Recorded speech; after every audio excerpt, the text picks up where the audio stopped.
You might think jihad will light your fire, and it will, if you want a funeral pyre. It's the fire of evil, the fire of hell. If you doubt me, ask Aaron Bushnell. Ladies and gentlemen, welcome back to This Week in Jihad. And this is our regular program regarding jihad activity. And of course, the big news this week is that a gentleman named Aaron Bushnell set himself on fire outside the Israeli embassy. And this has been taken by many people, particularly the supporters of Hamas and its jihad against Israel, as an indication that therefore they must be right. We have with us, of course, the great, the one, the only, the David the Wood. What do you think about that, David?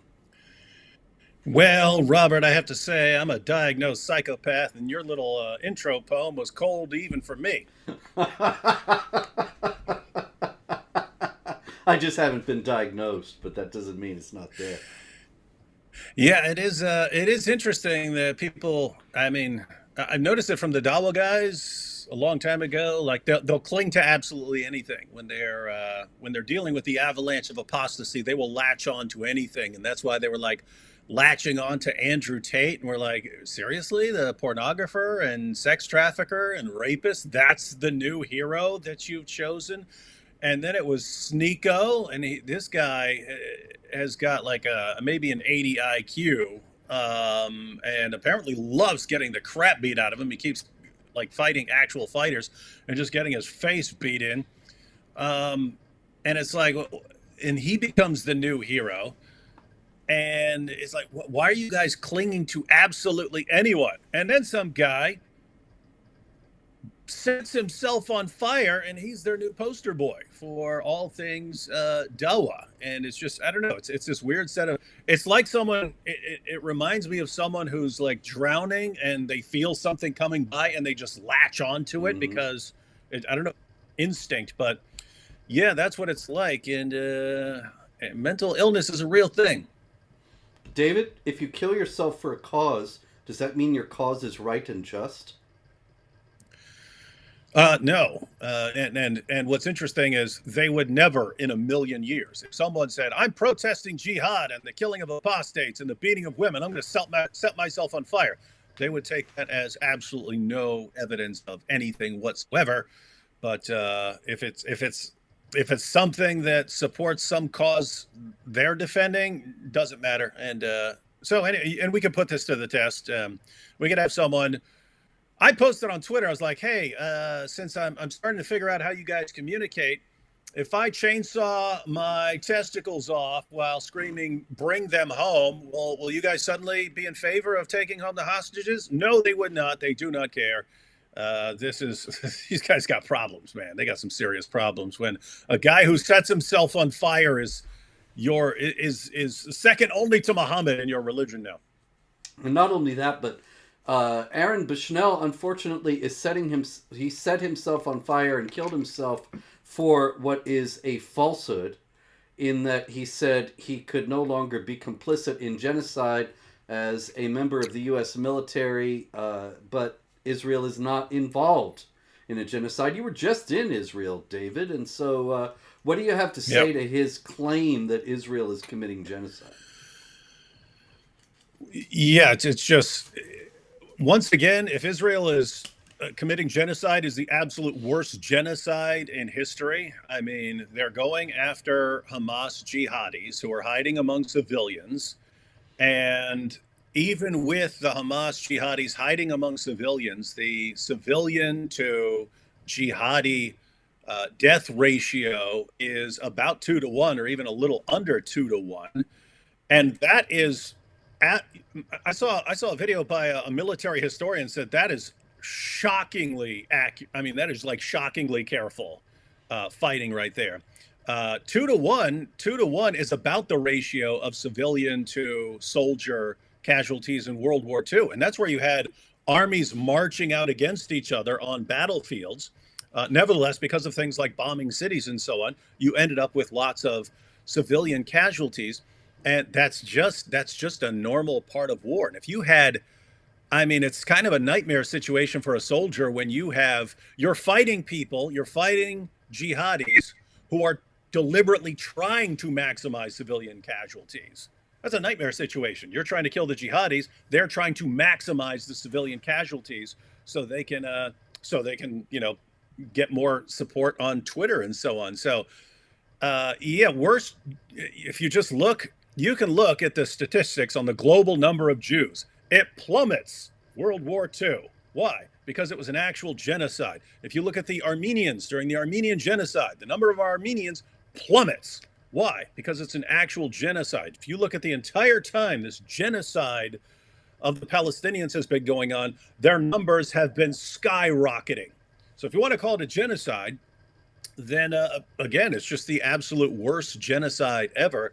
But notice what this does. You just keep saying it. It's genocide. It's genocide. It's genocide. Wait a minute. It doesn't fit any definition of genocide that I'm aware of if you actually pay attention to what's going on. But if you keep doing this, then you send people into a craze. And I have to do something to stop this genocide that doesn't fit any actual definition of genocide. I have to do something about this. And because I can't keep supporting it as a member of the military. So what am I going to do? I don't know. Don't show up for work? Protest? You say, hey, I'm not working. I'm not doing this anymore. You keep in mind, Robert, this guy would have been a huge sensation if he just said, hey, I'm in the military. I'm not showing up for work and I'm protesting and I don't care what these guys do to me. I don't care if they court-martial me, whatever. I am not supporting this genocidal regime. He'd have been a hero. Why's he got to set himself up? Mental illness. It's a real thing. So, David, another question about this guy. He, as you have noted, has become a hero among the Dawa brigades. He is being celebrated by Muslims everywhere, but he was not a Muslim.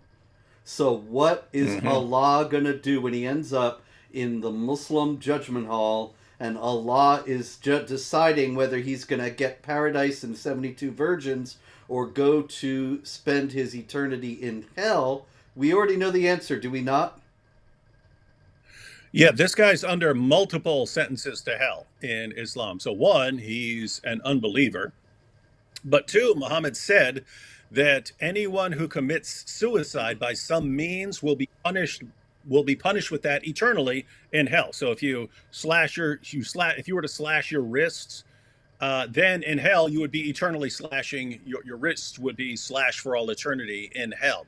So I mean, it kind of lines up. This guy burned himself, and so that's a pretty common one for hell in Islam. But yeah, so you have Muhammad. Not even though Muhammad tried repeatedly to commit suicide because he was mentally ill. He eventually forbade suicide and said that anyone who commits suicide is going to hell. There was a man who committed suicide. Muhammad said, I will not say a prayer for him because he committed suicide. And so if anyone's wondering why you have suicide bombers, you also have promises from Muhammad that if you die while waging jihad, it's a one-way ticket to paradise. So they believe that cancels out any warnings against suicide. But just standing there and setting yourself on fire, nope, doesn't count. And so this guy is under multiple sentences to hell, according to Islam. And they love him because they'll cling to anything right now. Yep, it's true because the Quran says that paradise is guaranteed to those who kill and are killed for Allah. This is chapter 9, verse 111, of course.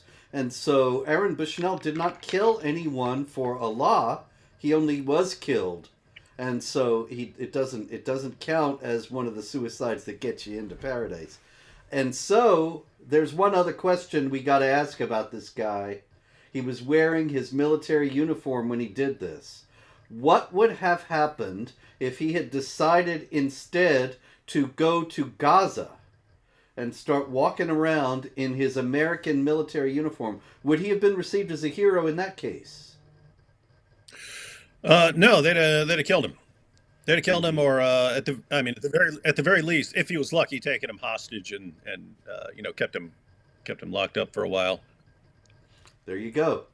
And so we have this very strange instance this week of somebody being celebrated as a hero among many Muslims who was not a Muslim is, according to Islamic theology, in hellfire right now, and would have been killed if he had ventured into Gaza or probably any Sharia observant territory wearing the uniform that he was wearing when he killed himself.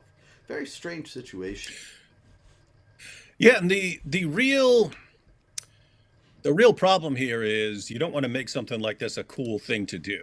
You recall, Robert, when back in the day they were trying to fly planes into buildings and so on, and then so that became a thing to do, and it became more and more difficult as to do things like bombings and so, because you ended up with more government agencies trying to find people who were doing that. So eventually, some guy just came up with the idea. I'll just crash this big truck into a crowd, and then all of a sudden you get all these copycat incidents of vehicular jihad.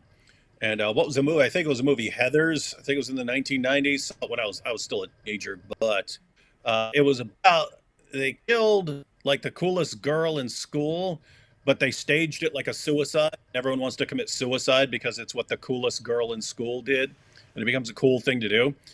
And that's what you got to be concerned about. If you're glorifying a guy who sets himself on fire, and we are in a culture that is obsessed with getting attention, and you just send out the message, hey, if you want to be lionized by the entire world right now, just set yourself on fire and say, oh, it's doing it for Palestine. And so anyway, I'm hoping no one becomes a copycat, because notice that's a pretty rough copycat syndrome to follow. Yes. On that one. Set yourself on fire. Aren't too many worse ways to die than that one. So hopefully that doesn't catch on, but we're going to see. And if it does catch on, we know who to blame. Well, people are imitative creatures, and so I wouldn't be surprised if we see more than one of these, but it is a very high bar. It's not the kind of thing that most people are going to want to do. Okay, shall we go on to the jihad here, David? We got plenty of jihad this week. Let me find this guy. I know I have a picture of him. I'm trying to get pictures of as many people as possible so that we can have a full, comprehensive experience here.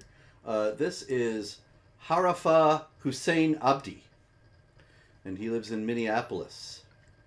And he turns out to have wanted to travel to Iraq to receive training from ISIS, and he was charged with all that. Actually, Somalia, excuse me. He did actually join up with an ISIS group in Somalia, and he was planning to come to New York and to commit a jihad massacre there. And he wrote some rap lyrics about this. Now, I don't know how the beat goes on this, but he was rapping about... It goes like this. It goes like this. It goes... Hollow like tips, but a hole... Okay, you stopped. Okay, you want me to keep it going? Let's keep it going. Ready? All right, let's see if we can do it. Okay, go ahead. I'll give you a simple one. Ready? Hollow tips, put a hole in your Catholic vest. Chop a head off, let it rest on his Catholic chest. Not bad. He had the rhymes going there. Fly through America on our way to shoot New York up. They're going to shut this thing. I don't know what he's talking about there. We ain't going. We gonna come blow New York up. Fighting back the kuffar who's at war with Muslims. If that is not Islam, then I don't know what's Islam. Well, he's got a point there. He's got a point. We both saw it. It's like, he's kind of right on the money with Islam. There you go. So he got arrested. He is not coming, but there will be others, unfortunately. All right, we got in Canada. This is a sad story. This is Joshua Burns, and he was killed in Canada this past week. He worked at McDonald's, and he had a coworker. What's his name? Suleiman El Betta. He was El Betta employee of McDonald's. And Suleiman El Betta got into a fight with his McDonald's coworker, Joshua Burns, and he struck his neck with a machete. He gave him very serious. Let me see. He severed his carotid arteries and jugular veins. He really struck his neck very severely, killing him. Then he called up somebody who was going to come into work and said, "Hi, Rochelle, there was a murder at the restaurant. Don't walk in by yourself." And then he said of Joshua Burns, "He was insulting me, and he was thinking he is better than me because he is white." And so Suleiman El-Betta struck his neck. Where do you think he got the idea to strike the neck, David? I'm going to go with Quran 47:4 for 200, Alex.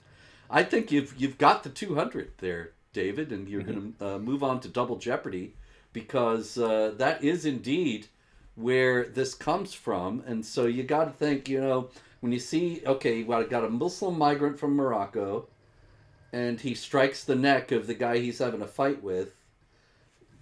There's clearly some influence here from the culture that says that there's a divine command to strike the necks of non-Muslims, and he strikes a non-Muslim.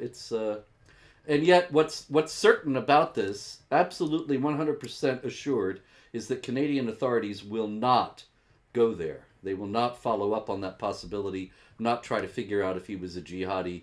The whole thing will be forgotten in a few days. These guys chopping at people's necks, nothing surprising about that. What's interesting is how thoughtful he was afterwards in trying to warn someone, hey, it's kind of a mess here. So it's like, I told you he was El-Betta. Suleiman, the thoughtful jihadi. El-Betta jihadi. That means the beta. He was jealous of this guy. That's it. Well, anyway, Suleiman, we hope we won't be hearing from him again, but one never knows. A lot of stories out of France, of course, because in France they are completely out to lunch in regard to jihad. And so pretty stupid. Last Sunday there was an arrest of an 11-year-old boy, because the 11-year-old boy was in school and he was glorifying terrorism and threatened to murder his geography teacher.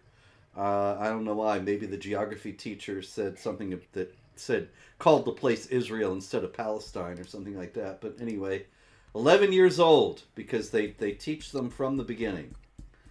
Also in France, we had a Sudanese... Well, hang on. With the kids, that's becoming a serious issue. We've seen it before with the teachers, because as the moment you say anything that some little Muslim kid doesn't like, he starts saying you're Islamophobic and so on. And there are people who will actually kill you. We've seen it. That's it. And so we saw that with what's his name? Samuel Paty. Was it Paty? Yeah. Yeah. Gosh, getting old, David. Getting old. Me too. Stuff. I know the feeling. Samuel Paty was a teacher. He was murdered, beheaded on the street because he reportedly, there's disputes as to whether he actually even did it or whether the Muslim kids in his class said that he showed them pictures of Muhammad, cartoons of Muhammad, but that was enough. Meanwhile, the Muslims in France are getting very confident, and they are getting very assertive. This is a... Hang on, Robert. I mean, hang on. Doctor. I mean, if only someone had been warning them like 15, 20 years ago that as the percentage of Muslims in a population increases, they're going to become increasingly more aggressive. If only someone had warned these people 15 to 20 years ago, maybe they could have taken precautions. But sadly, there was just no one warning them that exactly what is happening now would happen. It's tragic. Yeah, nobody was saying anything about that. Nary a person. Only Islamophobes. All right, this is how they are getting more assertive as their population grows. This is a stone monument. Obviously, it's in the shape of a cross. It's called a Calvary, and you will find them all over the French countryside, on roadsides, particularly in rural areas. the idea was when they were established, when they were built there several hundred years ago, it was a Christian population, and so they set up stone crosses in the along the roads, and people would stop and pray. And so one of these recently in a rural area in France, you see that it was spray painted with Islam and the crescent. And that created a bit of a stir in the area, especially when several others were also spray painted in the same way. And a bus terminal, this is a picture of the bus terminal, the bus shelter rather, just a place to stay out of the rain when you're waiting for the bus. And it says, "Today, land of war, tomorrow, land of Allah." And what does that refer to, David, for those who may not be aware? Can you explain what's this land of war and land of Allah business? Oh yeah, the Islam breaks the entire world into two sections, and that's the land of Islam and the land of war. So they're saying that Islam is going to take over France. That France is part of the land of war. That is the part of the world that Muslims have to wage war against, and it's going to become the land of Allah. That is, it will be incorporated into the House of Islam. So the French are dealing with Muslims who are openly boasting about how they're going to take over soon. Mm-hmm. But I'm sure it's going to get better, Robert. Yes, because eventually they'll settle in and they'll become multiculturalists. It's inevitable. Yeah, and so you've got these guys, they're hell bent on taking over the world, and then you've got a Western civilization that is hell bent on showing how tolerant they are of anything these guys do, with the hope that if we just keep showering these guys with tolerance and money and everything else, then eventually their hearts will melt and they won't want to completely subjugate us. Yeah, as a matter of fact, I got a story like that. That 4 of those crosses were spray painted with Islam and the crescent in a small rural area in France, and then the bus shelter in the same area that got spray painted with nope, that's not it. The today it's the House of War, tomorrow the House of Allah, and then the local priest said, "Let's not get excited about this. There's no need to add fuel to the fire." And you know, David, when I read this, I thought of you. Because I thought that here we have the way cultures die. That you have one group that is aggressive and emboldened and unafraid, and the other group that's trying to accommodate and appease and tamp things down so that nobody gets excited. And if you had been, I would venture to say, you can correct me if I'm wrong here, if you had been in this area in France when this happened, you might have responded by, say, ripping out a page of the Quran and eating it, or something of that kind. And what would have been the point? Why would people would say, "What are you doing that for? What is that? That's pointless." And how would you explain it to them? What you were doing there? Yeah, you're trying to condition them. You're trying to condition them. Hey, this is going to lead to negative repercussions upon your religion. You're attacking other people's religion, and you're in a tolerant place where people generally don't attack other people's religions. But if that's the only thing you understand, then we'll go ahead and make an example. In fact, I don't need to be there, Robert. D-Wood doesn't need to be. I don't need to be there at all. What are these guys talking about? How many crosses did you say it was? 4. 1 and 2. This isn't really, this is just one Quran and stuff like this. So, sure. What are you going to do? What are you going to do? What are you going small token of support for the people of France. But notice, I mean, we're serious here. It's people are eventually going to get fed up with this stuff, and they're eventually going to start. I mean, not everyone, maybe not the French, but you can see it. You could see people becoming increasingly concerned, and this is going to become completely normal. And what's going to happen with the Muslims? They're going to, why is everyone doing this? What? We don't understand. we had a society that wasn't like this, where we think this sort of thing is stupid, and you are making people like this, and then you cry after you make people like this. What? Oh my goodness, I don't even know what to say to these guys, man. What's great is that your Quran is getting so thin that pretty Yeah, soon. don't worry, I got plenty of them, Robert. I got plenty of them. I Oh, got really sure. big. Yeah, this thing's Oh, getting nice. pretty thin. That pretty soon you're only going to have only the peaceful passages left. You know, you should Yeah, rip then out everything except there's no compulsion in religion, and anybody who kills one person is as if he killed the whole world, and eat the rest. hey, but guys, don't blame me. It wasn't me. It was the goat. The goat did it. The goat munched that. That wasn't me. I didn't mess up the Quran. It was him. I just said it. Okay, let's talk about this guy since we're talking about France. Where is this clown? You probably heard about him. I don't know. This is Mahjoubi. And Mahjoubi is an imam. He's from Tunisia. That And dude needs to meet. That dude needs to meet Shake Your Booty. Mahjoubi meets Shake Your Booty. Maybe that's next Imam week's poem. Yes, Imam Majubi meets Shake Your Booty. That would be classic. I love it.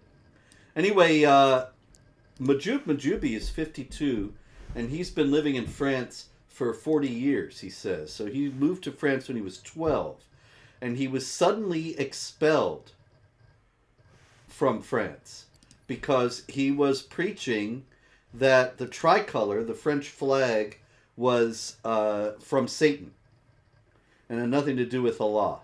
And the French got all upset about this and actually deported him quickly.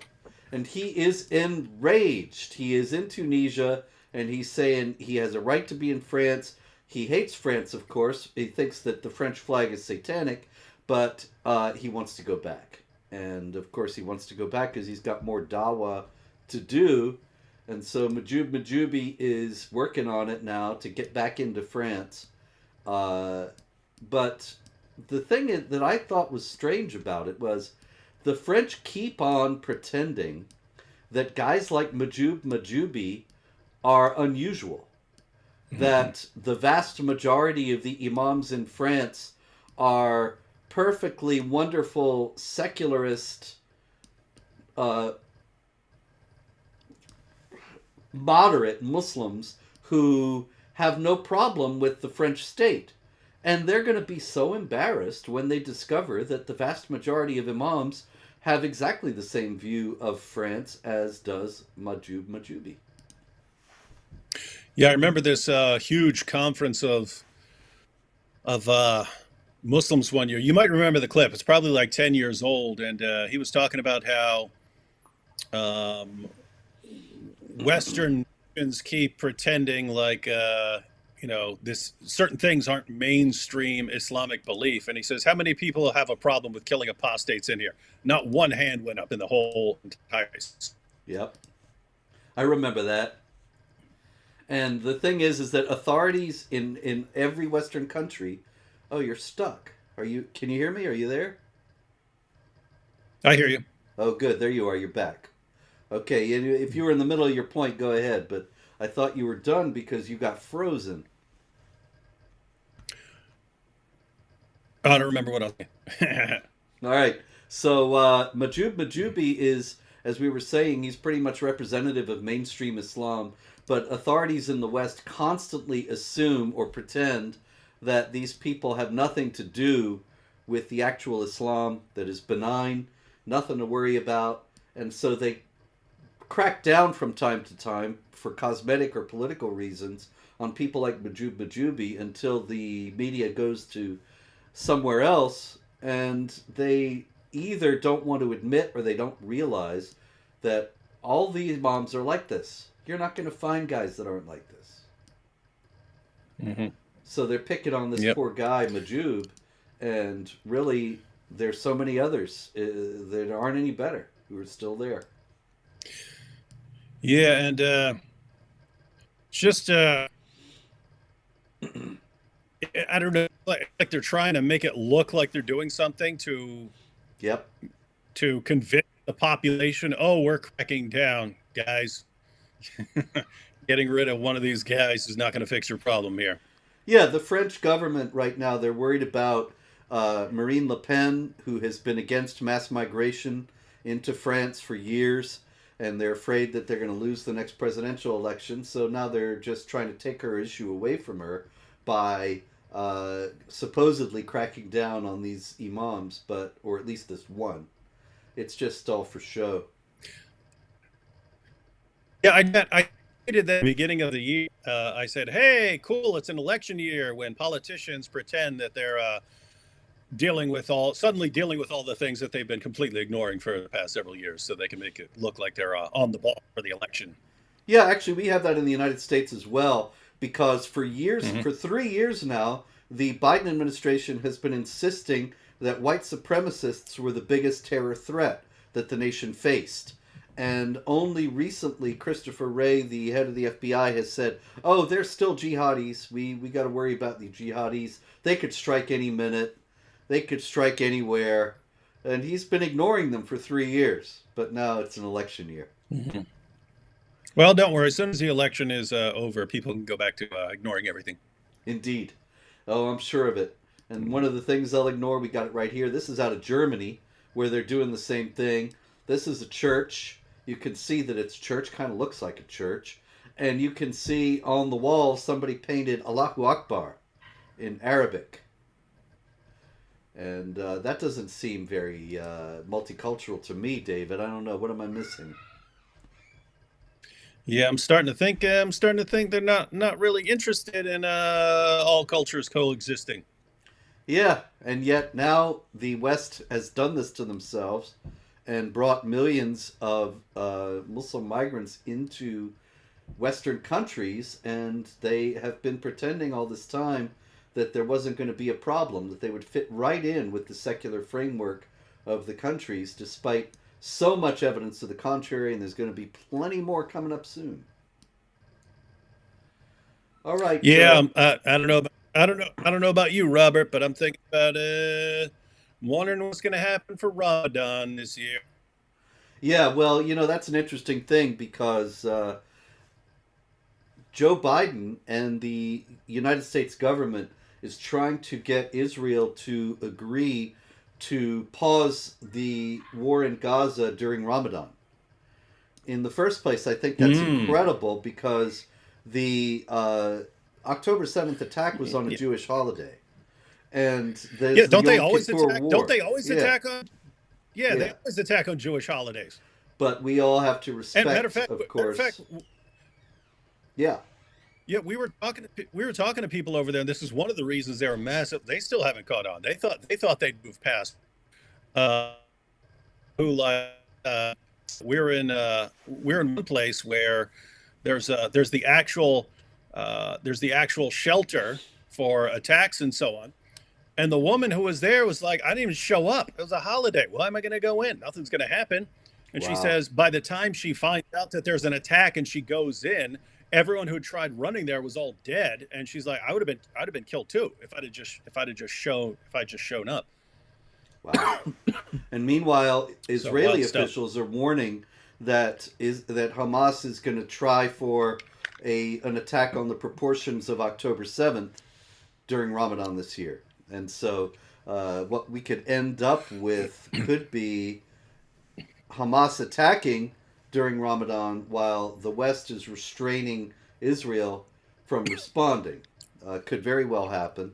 It's an interesting thing because I recently had some kind of unpleasant exchanges with some former friends, Christians, who turned out to be complete anti-Semites and Jew haters, full of crazy conspiracy theories about how the Jews control the world. And I think it's funny how the Jews control the world. They do it so poorly that the whole apparatus of the West, the United Nations, the United States government, is all trying to get them to stop fighting. And the media constantly portrays, reports Hamas casualty figures as if they're accurate, and puts Israel in a bad light, and yet the Jews control the media and all that. It's just insane. It's incredible what people will believe. Oh, it's very insane. In fact, that was one of our me and AP. We spent whatever 9 days there or something like that, and but uh, we're actually hanging out with the guys that run like the social media campaigns for them and so on. And what, we were shocked at how, I don't want to say incompetent they are. They're competent at what they're doing as far as reminding people about the hostages and reminding people about the attacks. But as far as the claims that are being slammed against them on social media, that it's this genocidal state where a Christian can't walk down the street without people spitting on them and things like that, they have no idea how to they have no idea how to respond to that stuff. So the people who are blasting away with this stuff just keep getting away with it.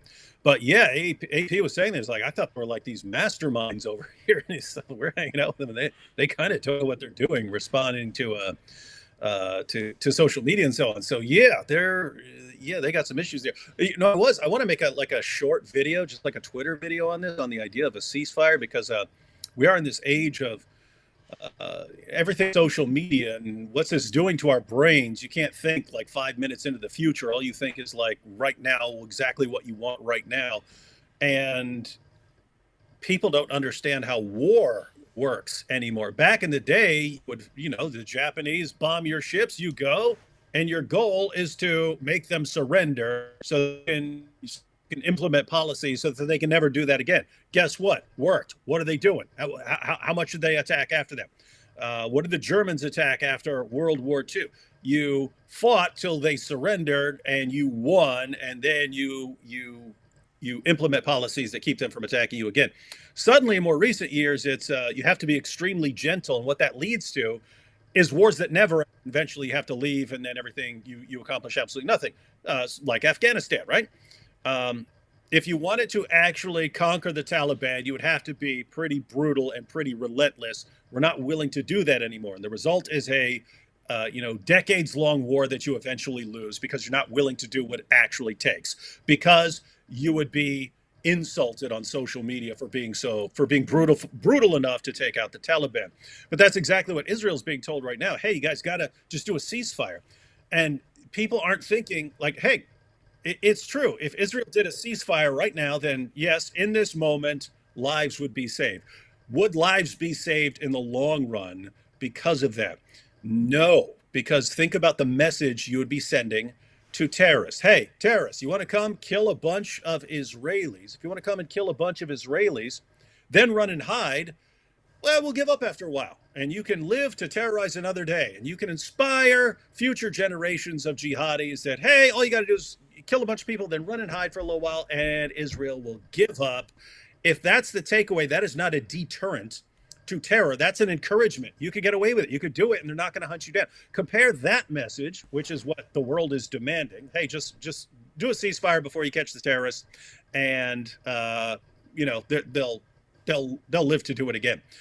Compare that message with a different message, which is, no, we're going to keep hunting you down until we have captured or killed your terrorists. We're relentless in hunting you down. We don't care where you hide, we're get you. If you hide in a school, we're coming to that school and we're going to find you. If you hide underground, we're going underground. We're going to find you. Under no circumstances are you going to stop until we have captured or killed every last one of you who had anything to do with that attack. What message does that send to future generations of jihadis? The message is, if you do it, you're dead. You're not under any circumstances going to do this and live. And as much as they run their mouths about we love death but more than they love life, it's true for some of them, guys who go out and blow themselves up. The vast majority running and hiding in tunnels, you guys don't want to die. Shut up. So if you actually think about the message as a deterrent, you kind of have to be relentless and brutal so that future generations understand we do not want to do this because we have no hope of surviving it. That's it, man. They really should hire you and AP over there and get you to make their case, because people don't understand these things, and they are. It seems like slow on the uptake in terms of the the PR campaign and the deception Hmm. campaign that the jihadis and their allies are using. Meanwhile, we And by have the way, yes, by the way, that was another thing we noticed is how everyone is in a rush to defend Islam. And I understand it from the perspective of the government because you do have lots of Muslims there, and so you Mhm. don't want to, you don't just upset your Muslim population. But your average person, almost every person you run into, you're sitting there talking about. I mean, we're talking to like families whose brothers and sisters are being held hostage by Hamas, and you talk to them, hey, what? So tell us about your brother, tell us about your sister. They're talking and stuff, and they'll just insert. But no, we understand this has nothing to do with Islam. That hatred for Jews and taking captives has nothing to do with Islam. So we don't know where these guys are getting this, and we're like, oh my goodness. You guys are trying your hardest not to make this about religion. They made it about religion, guys. Muhammad made this about religion, and 14 centuries of jihadis have made this about religion, and you're defending their religion. It's like the Western, the same issue we have in the West that the more the attacks there are, the more we rush to defend it. But it's like on Red Bull over there. yeah, I've noticed that when I was over there, nobody wants to face the fact that this all comes out of Islamic theology. Uh, Don't worry, don't worry though, Israelis. We'll do it for you. Maybe it's just too terrible to contemplate, because then they think, well, then there's no way we can make a deal. Well, it's true. There isn't any way. Not a good deal. Not a lasting deal. Anyway, a lot of these deceptions were just exploded. Deceptions that come out of the same well springs, but on a little different topic. Did you see the interview with Asma Muhammad, the wife of Abu Bakr al-Baghdadi, the late caliph of the Islamic State? Nope. Well, there she is. You can see her there. Well, you can't really see her there. You can see a nose and a mouth, and I see a that's ninja. yes.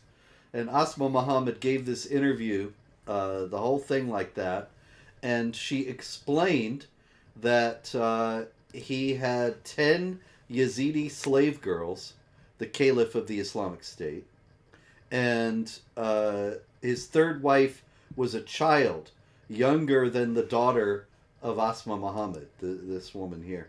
And so we had child marriage and we have sex slavery.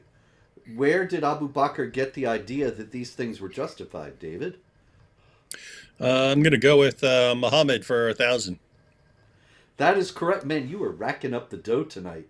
I'm going to have to write a hefty check, ladies and gentlemen. I want that. I want that check in shekels, Robert. Shekels, of course. Well, as soon as our Zionist paymasters pay me, then I will pass on to you your winnings. But in any case, the widow of Abu Bakr al-Baghdadi has thus confirmed what we have pointed out now for 2 decades, that Islam does countenance the sexual enslavement of infidel women captured in battle. These were Yazidis that the jihadis were fighting against to establish a caliphate in Iraq and Syria, and he had a child bride, of course, in imitation of the Big Mo, who raped Aisha when she was 9, according to Islamic tradition, and he was 54. So, anyway, these things are coming out. It turns out, yet again, we were right all along after decades of being told we were hateful Islamophobes for saying such things. And yet, this guy who had a PhD in Islamic studies, by the way, Abu Bakr al Baghdadi, and was the caliph of what positioned itself as being the sole legitimate government to which Muslims owed allegiance, and the one that was the quintessential Islamic government, and he was doing these things that we were told were not Islamic. And yet they were. Okay, Burkina Faso, I know you saw this because actually I got this one from you, David, that there was a murder in Burkina Faso last Sunday when Muslims burst in on a Catholic church. They killed 15 people who were gathering for prayers. And this kind of thing gets no attention. I saw you talk about it, and I went and found a source talking about it, but that was it. It wasn't in the Washington Post or CNN or the New York Times. Why do you think Yeah, not? Yeah. Yeah, well, I mean, the only positive is that there were so many college students protesting the slaughter of Christians. Oh, wait, there wasn't one. I'm sorry. Yeah, I don't know. Yes. No Jews were involved in the killings, so Yep, no didn't get any Jews, no attention. news. That's it. What is that guy's name? Ebatullah, right? Yeah, Ebadullah. Let me get it. I got his picture here, although the German language press, for some reason, wants to protect the identity of these people, so they put those big black bars over their eyes. It's like a Uh, reverse burqa. yes, indeed. Abu Bakr al Baghdadi's wife just wore it voluntarily, but this is Ebadullah. We don't know his last name. And Ebadullah is a Muslim who lives in Vienna, although he is from Afghanistan. And last week he went to a house of prostitution and he murdered 3 prostitutes. Now, this is a story that is getting a lot of attention in Vienna because the more that comes out about it, well, it's the kinds of things that you would expect.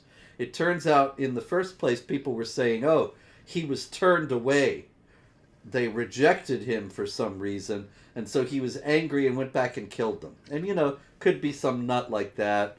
I mean, there are precedents. But then it comes out that Abdullah was a Sharia cop. They have Sharia police in Vienna, and he was one of them, a guardian of public morals. These are people that they have them in New York City. Actually, gets very little attention, but they have cars that are made to look like NYPD cars, and they go around talking to Muslims if they see that they know that somebody is a Muslim or somebody looks like a Muslim walking in a Muslim area, but they're a woman not wearing hijab or a guy buying beer or something like that, then they harass them. And there are morality police, of course, who are official and paid in Iran and in Saudi Arabia, and morality police that are unofficial in several European countries, and Austria is one.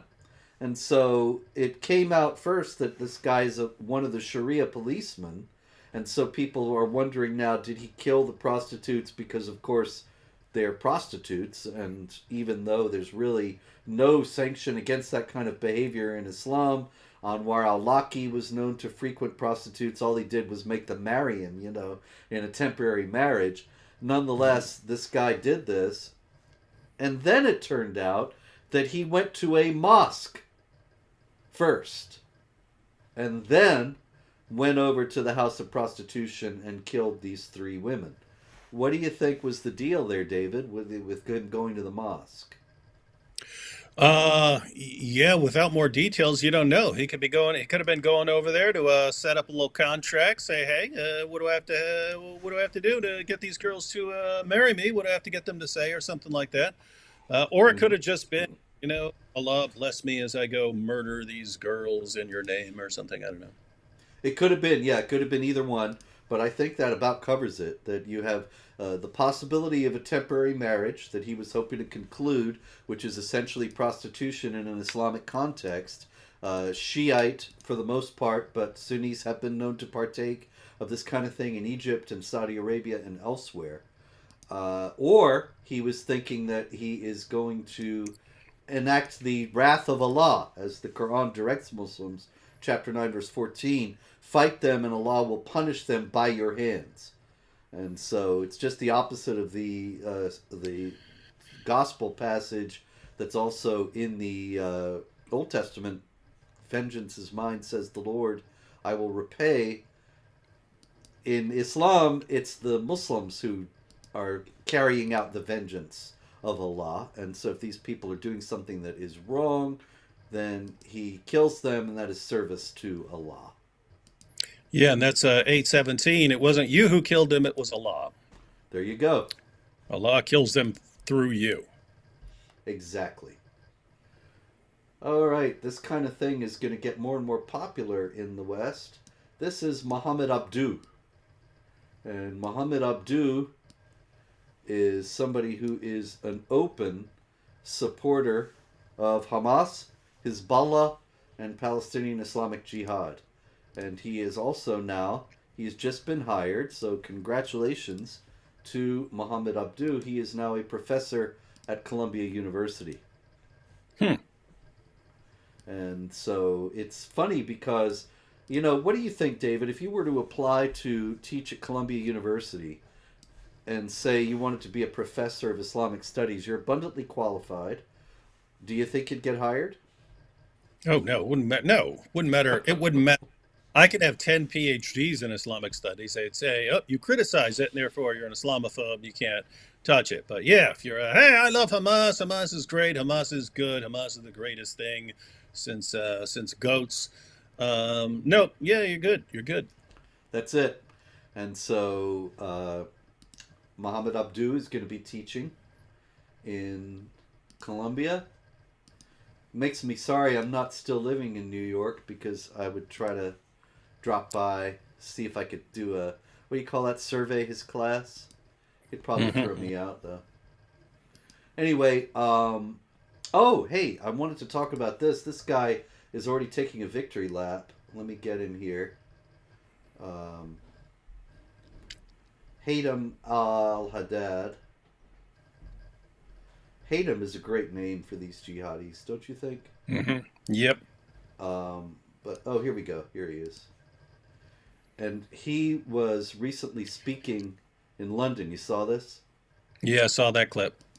Yeah, he was speaking in London, and what is this? What he call what he call it? Look, what he say? London. He said he's bragging. Says London now looks like a second Afghanistan. He was telling this as like it's a good thing to his followers. Is that thing on the screen, or is it just on my screen? Do you see a thing over your face? Not now. Good. Okay. Well, I do, but I'll try to ignore it. I have no technical ability, ladies and gentlemen. You probably know that makes two of us. I hit the... No, you know how to do all this. Anyway, I hit the wrong button. I hope you don't see some big square over David's face. But anyway, this is Haytham al-Haddad. And Haytham al-Haddad was crowing about the subjugation and Islamization of Britain. And he said, you can go outside and you'd think you're in a second Afghanistan. But you're really in Londonistan. And I thought that's wild, because I remember like 15, 17, 18, I don't know, years ago, there was a book, Londonistan, that was a warning about the Islamization of Britain. And not only was it not heeded, but now we have an Islamic scholar in Britain saying, hey, it's Londonistan now. And, it's a good thing that they have people like that in Britain and have barred critics of jihad violence, so that now Britain can be appropriately multicultural. Yeah, I was there, and when I was there with Nabil, I remember 2008 or something like that. We were over, but we were over at Speaker's Corner, and we went down a street, and all the business signs are in Arabic. Every woman was wearing a burqa. And if you didn't know where you were and you looked around on that street, you'd say, and you just woke up and said, "How? Where am I?" You think you're in Saudi Arabia or something like that. But no, London. And apparently, it's that has spread. That has spread all over the place now. Yeah, I was last in London in 2009, and I was amazed. We sat outside for a while and ate at an outdoor cafe and watched the people go by, and I thought that every third or fourth person is wearing hijab or wearing kaftan and kufi, and that was 15 years ago now. So it's who knows at this point what it's going to be like. Yeah, and it's interesting because this ties into what we were saying about France and how the that priest reacts to people desecrating crosses and so on. And you have Muslims constantly flexing on people, running their mouths, we're taking you over, and people start to get concerned and worried about what's going on and how this is going to affect the future of their country and their children and so on. So, people start getting a little antsy. But then to show that you're not an Islamophobe, what do? You have to bend over backwards to appease Islam even further. Well, we're going to show you. We'll bring in even more. We'll bring in even more Muslims so that everyone knows we are not Islamophobes. And the Muslims interpret this as, look how weak they are. Look, they can't even stand up. It's evidence for them. It's proof. It's proof that God is helping them subjugate the society, because God is turning everyone into complete cowards and so on. And so people think, oh, we're showing them how tolerant we are. This is going to melt their hearts. You're encouraging them that you are here to be conquered. Yep. That's it. Goodness, lots more jihad going, and I want to get to as much as we can in the next few minutes. In Nigeria, where there is, of course, quite a lot of jihad activity all the time. This is Oluremi Tinubu, and that's fun to say. Oluremi Tinubu is the first lady of Nigeria at this point. Her husband is the president, Bola Tinubu, and Oluremi Tinubu is a Christian.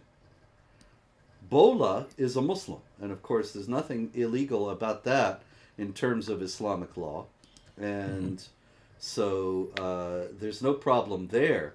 But a Muslim cleric in Nigeria has now said that Oluremi Tinubu should be killed because she is a Christian. And he says that according to Quranic law, although he did not cite Quran passages, and I wish he had, because really, I don't know that he has a case.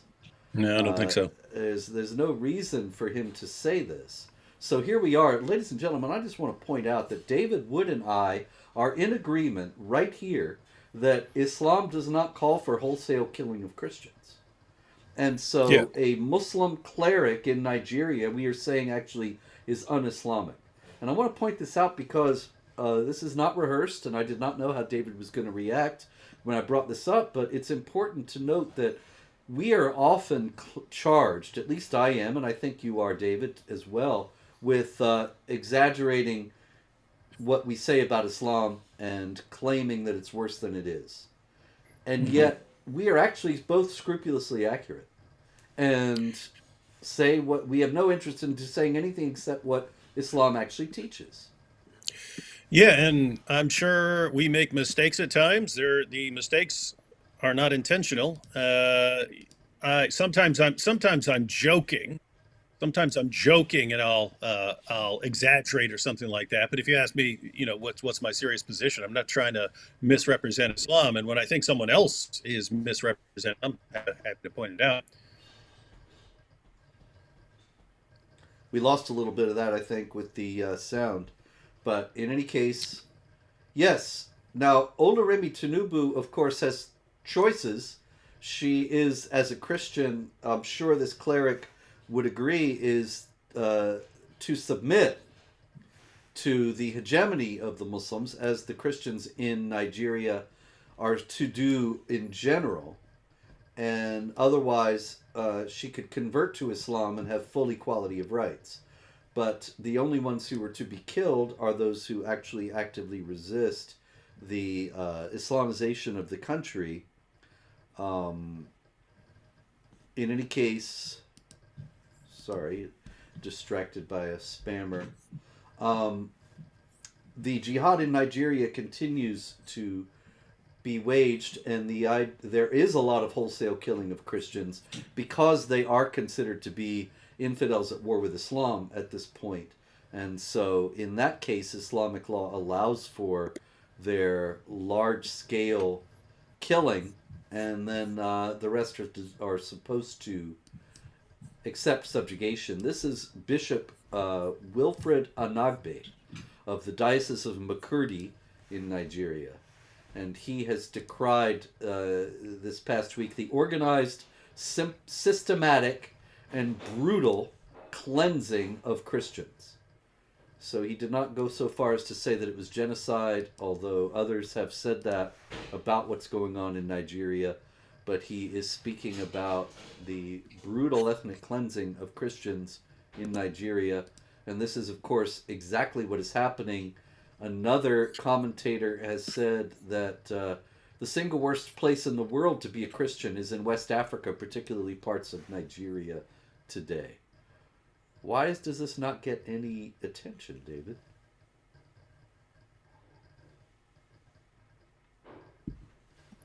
Not the right narrative, Robert. Not the right narrative. Not the right narrative. That's it. Muslims killing Christians is not the right narrative. That could mess everything up.